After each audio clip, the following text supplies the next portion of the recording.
Wear a mask or pay a fine. The city is cracking down on business owners who refuse to enforce the mask mandate. Just ahead, we'll tell you all about those tougher penalties.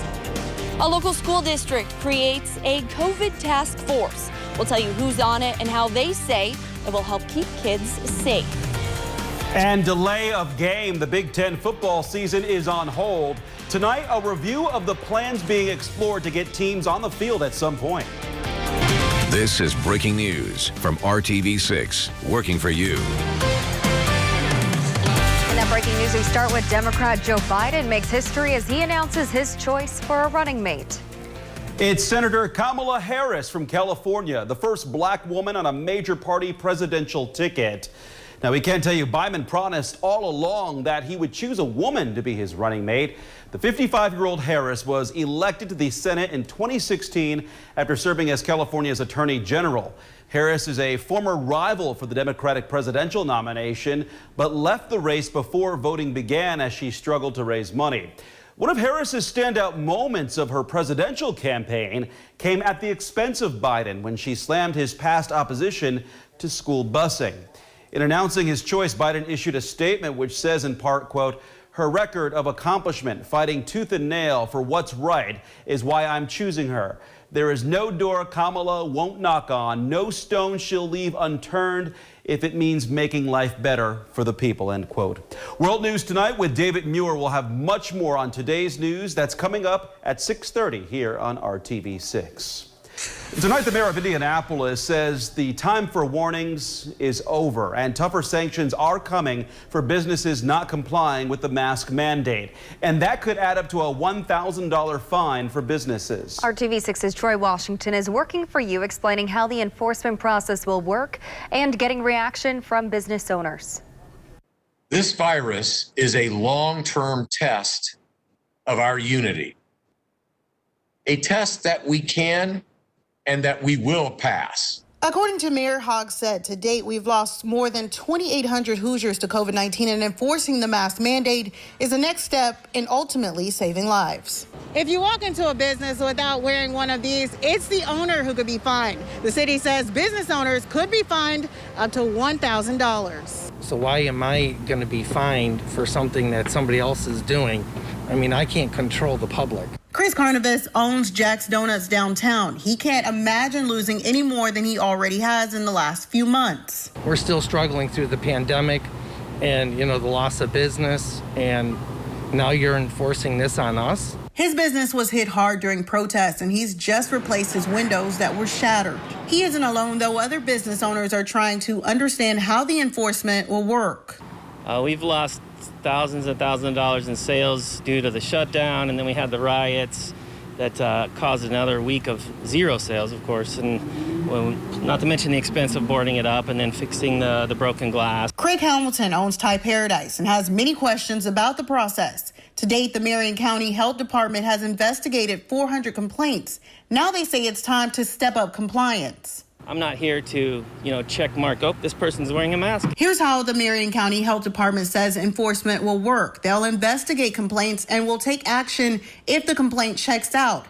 And at that point, a fine could be given to the business owner. They're punishing the small businesses that have already been through so much. The health department won't be sending out inspectors to monitor businesses or the public for compliance, but they will be checking into violations that are reported to them. Working for you downtown, Troy Washington, RTV6. And it appears cases are starting to decrease in Marion County, and leaders are hoping to keep the trend going, but encouraging compliance. Find out how you can go about reporting order violations when you read this story on the IndyChannel.com. That's what's going on in Marion County. Now let's get the statewide picture for you tonight. The number of positive cases climbed a bit today to 884. It is still one of the lower numbers of the past 6 days. Those positive results were recorded between July 31st and yesterday. The statewide total is nearly 76,000. The overall positivity rate still stands at 8.8%. The number of deaths took a big jump, the highest in this 6-day tracking period. 25 more Hoosiers have died from COVID-19. Those deaths occurred between July 22nd and yesterday. The statewide total now standing at 2,863. The virus is driving decisions of school districts all around the state. Today is the first day of in-person learning for many students in Zionsville community schools. But 8th graders at Zionsville Middle School won't return until next week since they may have been exposed to COVID-19 even before the school year started. District administrators made this decision with the help of their COVID-19 task force. RTV6's Megan Sanctorum is working to learn more about the task force and how it's helping to return kids safely back to school. Zionsville school leaders tell us they created their COVID task force back in March. It's a team of school and community leaders that meet regularly to find the best way to keep kids safe. The start of this school year has been unlike any other.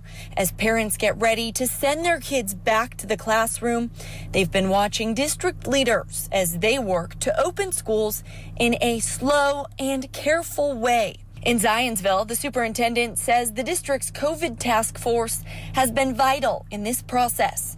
The task force consists of 8 district employees who work in central operations, the 8 principals in the district, and community volunteers with a background in science and health.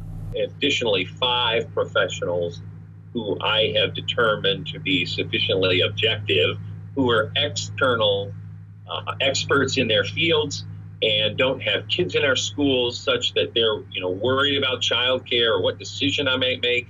These are scientists who can be objective about things. That's the way I wanted to run it. He says the group meets regularly and is in constant communication.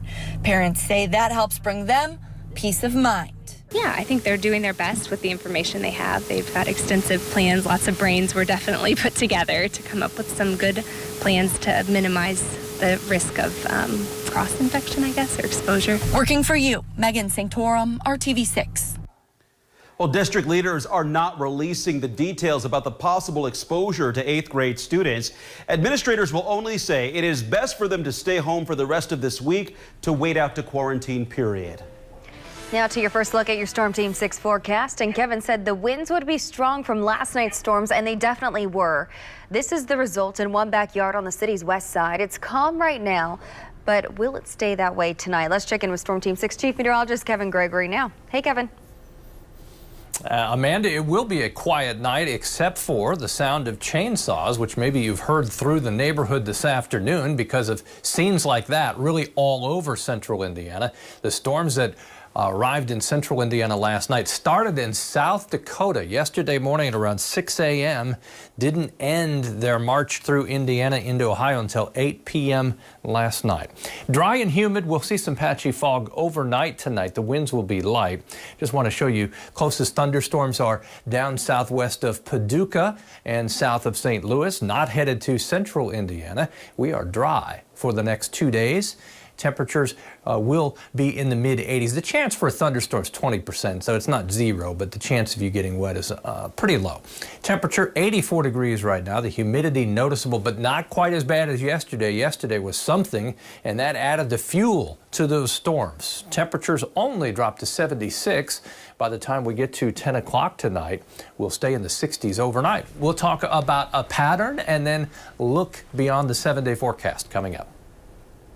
Disappointing but not unexpected news for IU and Purdue football fans and anyone else who follows the Big Ten.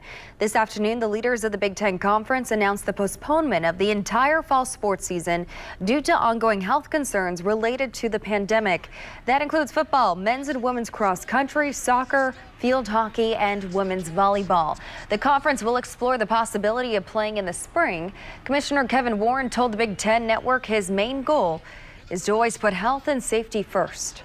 It's an uncertain time in our world, and so we're doing everything we possibly can to gather the best advice to make the best decision based upon where we are. And at this point in time, the uncertainty involving the medical situation and having our student athletes compete in fall sports, we just did not believe that it was prudent at this point in time.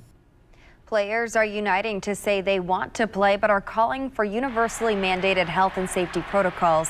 They also say they should be able to opt out if they don't feel safe without losing any eligibility.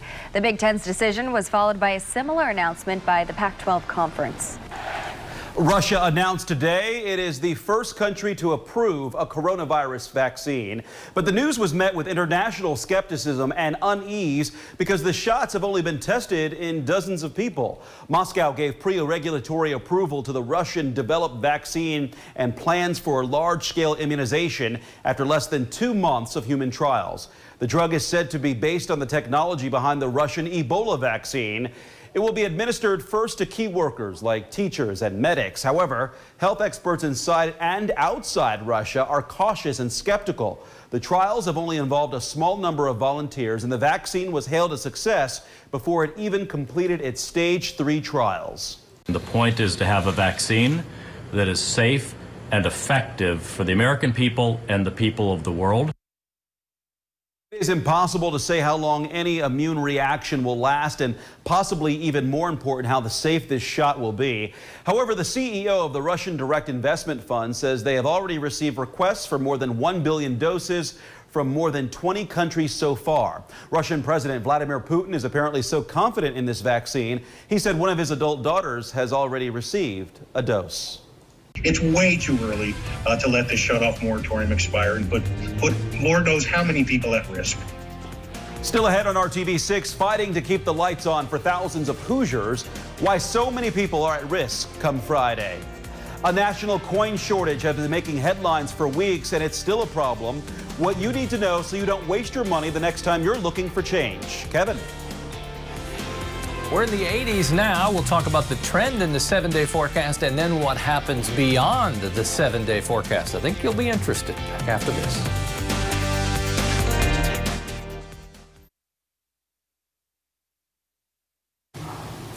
This Friday, the state's moratoriums on evictions, foreclosures, and utility disconnects are set to expire. The governor last week announced he will not extend those. Now that puts Hoosiers in a pinch to come up with the money to pay bills that are overdue. But as RTV6's Stephanie Wade explains, there may still be a chance for customers to get an extension to pay their energy bills. Though Governor Holcomb says he intends on ending the state's moratorium on shutting power off for people who were unable to pay their bills the past 2 months. The Indiana Utility Regulatory Commission has a moratorium in place of their own for jurisdictional utilities, and they are set to discuss tomorrow on whether to extend theirs or not, a last hope for customers who are struggling. Looking at where COVID numbers are at, looking at the rising number of cases across the state in schools, and looking at continued high unemployment, as well as the expiration of the additional unemployment benefits that expired. The evidence shows that we're still in a health crisis. We're still in an economic crisis, and there's no moral justification for letting that shut-off moratorium expire. In fact, the evidence shows just the opposite. The IURC's moratorium for jurisdictional utilities is set to expire August 14th, which currently prohibits disconnection of any utility service, including gas, water, sewer, and electric. But the Citizens Action Coalition, along with the Sierra Club and other agencies, filed a motion Monday asking the commission to extend that indefinitely. The Indiana Office of Utility Consumer Counselor aggregated some data indicating over 125,000 customers just between Duke Energy and IPL are at risk of being disconnected. Kerwin Wilson is hoping if the moratorium does in fact expire Friday, that utility companies will at least provide some flexibility, giving customers at least a month to make payment arrangements. It's the moral thing to do, to extend that shut-off moratorium and at least make sure that Hoosiers are healthy and safe in their own homes. Stephanie Wade, RTV6. Utilities, including Duke Energy and Citizens Energy Group, have said they will not voluntarily disconnect folks until after September 1st. They are encouraging customers to reach out to them to make payment arrangements.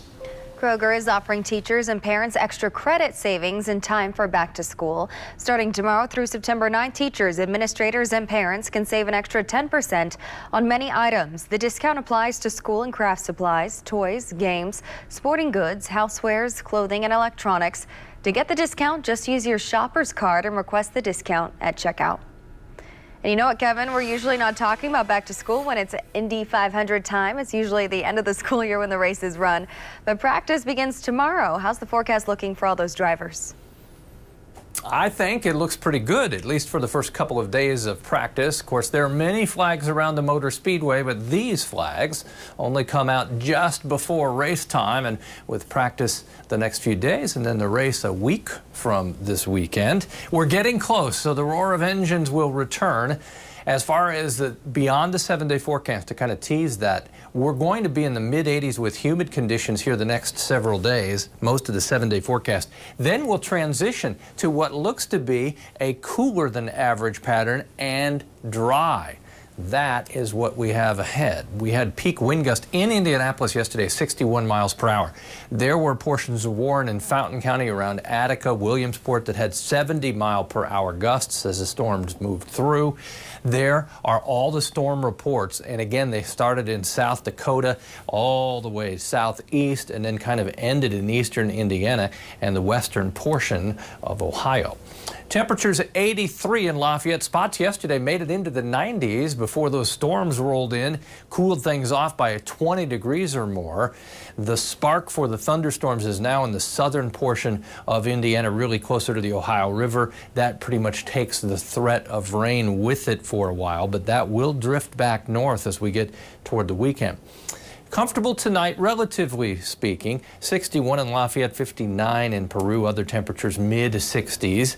Just want to point out tomorrow, we may have some patchy fog first thing in the morning, an isolated shower or thunderstorm possible, but as you can see, the coverage would be minimal. I really just mention it. That's about it. Temperatures move from the 60s with that patchy fog, especially in the south. That starts the day. Then by noon, 78. Afternoon high temperatures are right at our average. 84 is the average high temperature. And if you've noticed the sun setting earlier now, just at about 8:45. As you look at Thursday, temperatures, mixture of clouds and sunshine, pretty much a duplicate of what we expect tomorrow. We don't really start to see or feel a change until we get to the end of the work week. Maybe a couple more thunderstorms in the southern portion of the state Thursday. Friday, we'll all see a little increase in the chance for thunderstorms. Humidity still there, 86 for the high. As we go into the weekend, Saturday and Sunday, both days, 40% chance for thunderstorms. Temperatures over the weekend will be closer to 70 for overnight lows in the upper 60s. And you'll see unveiled that change that I was mentioning.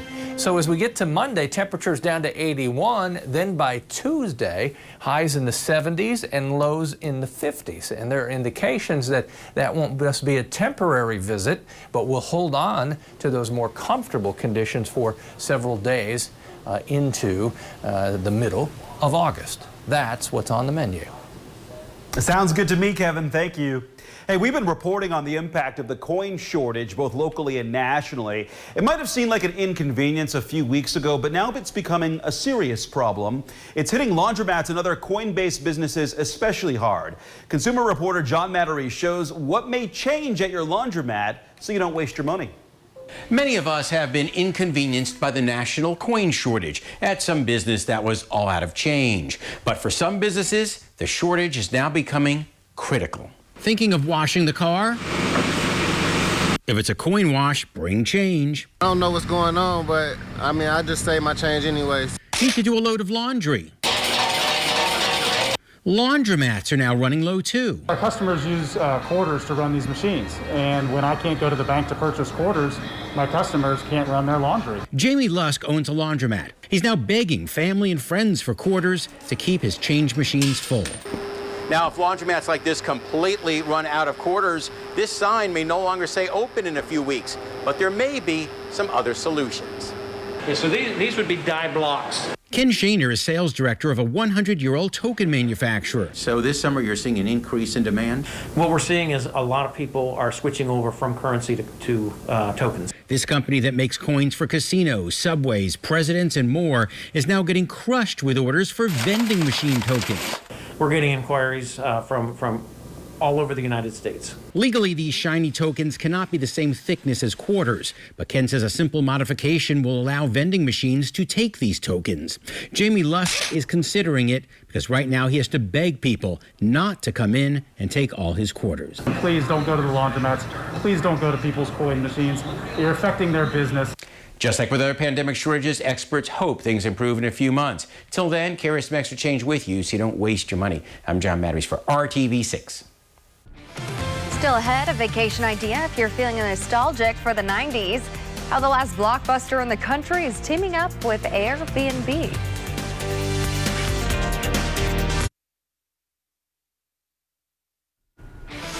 Welcome back. Remember Blockbuster, the place you'd go to rent movies on videotape? Many kids won't even relate. Well, there's only one left, the independently owned store in Bend, Oregon, and it's teamed up with Airbnb for a pretty neat experience.